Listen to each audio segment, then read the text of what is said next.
এখন বাজে ভোর 5:30। তো তোমরা দেখতেই পাচ্ছ যে এখন আস্তে আস্তে সকালটা হচ্ছে। আমি এমনিতেই সকালে উঠতে পারি না, বাট আজকে উঠেছি কারণ আজ বাড়ি যাব। তো দেখো আমি রেডি হয়ে গেছি। তো আমাদের 6:20 না 25 নাগাদ বাস আছে, তো আমরা বাস স্ট্যান্ড যাবো।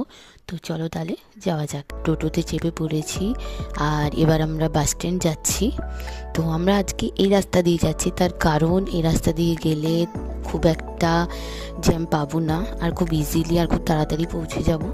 তো এটা হচ্ছে বাইপাসের রাস্তা। তোমরা যারা আমার আগের ব্লগ দেখেছো তারা জানো যে যখন এসেছিলাম বোলপুর তখন আমরা এখানেই নেমেছিলাম।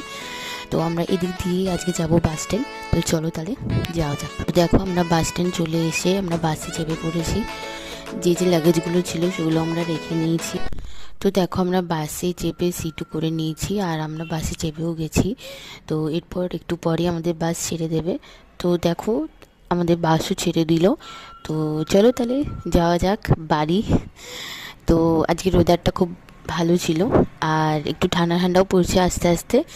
তো দেখো দেখতে দেখতে অনেকটা রাস্তায় চলে এলাম, আর একটু পরে আরও কিছুক্ষণ সময় লাগবে।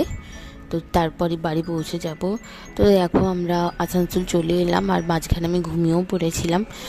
আর একটু পর মানে প্রায় এখান থেকে ওই 0.5 থেকে 40 মিনিট লাগবে।